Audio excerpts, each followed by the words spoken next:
अगर भारत को सही मायनों में समझना है तो इसकी सड़कों या सीमाओं को नहीं बल्कि इसकी धमनियों को देखना होगा। मतलब नदियों के उस विशाल नेटवर्क को जिसने इस पूरे उपमहाद्वीप को गढ़ा है। ये सिर्फ पानी की धाराएं नहीं है, ये बहता हुआ इतिहास है, बहती हुई संस्कृति है। तो सवाल ये है कि इतनी बड़ी और अलग-अलग तरह की जमीन का नक्शा आखिर बनाया कैसे जाए? क्या पहाड़ों से, रेगिस्तानों से या फिर शहरों की भीड़ से? नहीं, इसका सबसे सही जवाब कहीं और ही छिपा है। और जवाब है इसकी नदियों के साथ-साथ चलकर। क्योंकि भारत में रास्ते असल में नदियां ही बनाती हैं। और ये रास्ते सिर्फ जमीन के नहीं, बल्कि हमारी सभ्यता और संस्कृति के भी हैं। भारत की नदियों की इस कहानी को समझने के लिए सबसे पहले एक बड़े बंटवारे को समझना होगा। ये कहानी 2 हिस्सों में बटी हुई है, ठीक वैसे ही जैसे इस देश का भूगोल। देखिए, एक तरफ हैं हिमालय की गोद से निकली नदियां। इन्हें ग्लेशियरों की बर्फ साल भर जिंदा रखती है, इसलिए ये 12 मासी हैं। मतलब इनमें हमेशा पानी रहता है। और दूसरी तरफ है प्रायद्वीप की नदियां, जो पूरी तरह से मानसून की बारिश पर निर्भर हैं। तो इनका बहाव मौसम के साथ घटता बढ़ता रहता है। और जानते हैं, यही वो एक फर्क है जो भारत के अलग अलग हिस्सों की तकदीर तय करता है। तो चलिए अपनी यात्रा शुरू करते हैं उत्तर से, दुनिया की छत से। यहाँ से जन्म लेते हैं हिमालय के 3 ऐसे विशाल नदी तंत्र जो पूरे उत्तर भारत के मैदानों को जीवन देते हैं। सबसे पहले है सिंधु। अरे, ये तो वो नदी है जिसने हमारे देश को इसका नाम दिया।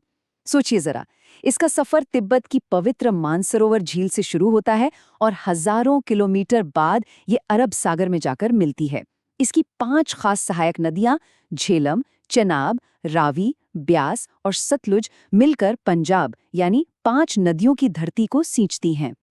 अब आते हैं गंगा पर। ये सिर्फ एक नदी नहीं, ये भारत की आत्मा है। गंगोत्री ग्लेशियर की ऊंचाइयों से निकलकर ये बंगाल की खाड़ी तक एक विशाल मैदान बनाती है। और दिलचस्प बात यह है कि इसके दोनों तरफ से नदियां आकर इसमें मिलती हैं। एक तरफ हिमालय से आने वाली रामगंगा और घाघरा जैसी नदियां इसके बाएं किनारे से, तो दूसरी तरफ पठार से आने वाली यमुना और सोन इसके दाएं किनारे से इसमें मिल जाती हैं। और गंगा की सबसे बड़ी सहायक नदी यमुना, वो तो खुद में ही एक पूरा नदी सिस्टम है। ये भी हिमालय के यमुनोत्री ग्लेशियर से निकलती है और प्रयागराज के पवित्र संगम पर गंगा में मिल जाती है। लेकिन इस संगम से भी पहले चंबल और बेतवा जैसी कई बड़ी नदियां खुद यमुना में मिलती हैं। मतलब ये नदियों के अंदर नदियों का एक कमाल का नेटवर्क है। हिमालय का तीसरा महारथी है ब्रह्मपुत्र।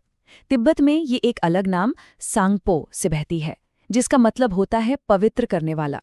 लेकिन जैसे ही ये भारत में दाखिल होती है, इसका रूप और नाम दोनों बदल जाते हैं। ये नदी अपनी जबरदस्त चौड़ाई और ताकत के लिए मशहूर है और आखिर में ये भी बंगाल की खाड़ी में ही समा जाती है। तो चलिए, अब हिमालय की इन बर्फीली ऊंचाइयों को पीछे छोड़ते हैं और अपना सफ़र दक्षिण के पुराने पठारों की तरफ ले चलते हैं। यहाँ की नदियों की कहानी और उनका मिजाज बिल्कुल अलग है। अब बात करते हैं उन जीवन रेखाओं की जो दक्कन के सख्त पठार को चीरकर पूरब की ओर बहती हैं और बंगाल की खाड़ी की तरफ अपनी मंजिल तय करती हैं। इनमें सबसे बड़ी है गोदावरी। इसे दक्षिण गंगा भी कहते हैं और ये नाम इसके आकार और इसके सांस्कृतिक महत्व को बिल्कुल सही तरीके से बताता है। महाराष्ट्र के त्र्यंबकेश्वर से निकलकर ये दक्षिण भारत के एक बहुत बड़े हिस्से को जिंदगी देती है। गोदावरी के ठीक दक्षिण में बहती है कृष्णा नदी, जो महाबलेश्वर से निकलती है। अपनी सहायक नदियों जैसे भीमा और तुंगभद्रा के साथ मिलकर इसने दक्षिण के सबसे उपजाऊ कृषि क्षेत्रों में से एक को बनाया है। इसी जमीन ने कई बड़े बड़े साम्राज्यों को पाला पोसा है। अब थोड़ा पूरब की ओर चलें तो वहां महानदी का राज है। ये छत्तीसगढ़ के जंगलों से निकलकर ओडिशा की जिंदगी की डोर बनती है और इसी पर बना हीराकुंड डैम आजाद भारत की तरक्की का एक बड़ा सिंबल है। और दक्षिण में है पवित्र कावेरी। कर्नाटक के ताला कावेरी में जन्मी ये नदी तमिलनाडु के खेतों तक जिंदगी पहुंचाती है। सोचिए, इसका पानी इतना कीमती है कि ये 2 राज्यों के लिए जिंदगी भी है और कभी-कभी झगड़े की वजह भी। लेकिन रुकिए, कहानी में एक ट्विस्ट है।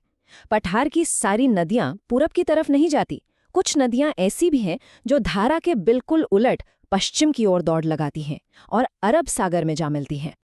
इनमें सबसे मशहूर है नर्मदा, जो एक बहुत ही अनोखा रास्ता चुनती है। ये मध्य प्रदेश के अमरकंटक से निकलकर दो पहाड़ों के बीच बनी एक गहरी खाई यानी रिफ्ट वैली से होकर बहती है और आखिर में गुजरात में अरब सागर से मिल जाती है। और नर्मदा की जुड़वां बहन की तरह ताप्ती नदी भी उसी के समानांतर पश्चिम की ओर बहती है। ये सतपुड़ा की पहाड़ियों से निकलकर सूरत शहर के पास अरब सागर में विलीन हो जाती है।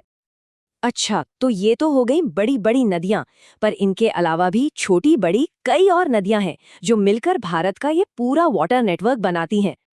ये वो नदियां हैं जो अपने अपने इलाकों की पहचान बन गई हैं, जैसे गोवा को जिंदगी देने वाली मांडवी और जुआरी, या फिर केरला की सबसे लंबी नदी पेरियार।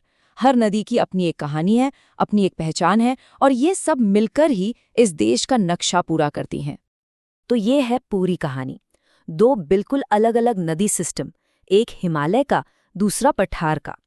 लेकिन आखिर में ये दोनों ही पानी के अनगिनत धागों से इस पूरे उपमहाद्वीप को एक साथ जोड़ते हैं। तो अगली बार जब कोई नदी दिखे तो जरा सोचिएगा कि ये जो नदियों का नक्शा है, ये असल में हमें क्या बताता है। क्या ये सिर्फ जमीन पर खींची हुई पानी की लकीरें हैं, या फिर ये हमारी पूरी सभ्यता की किस्मत की लकीरें हैं?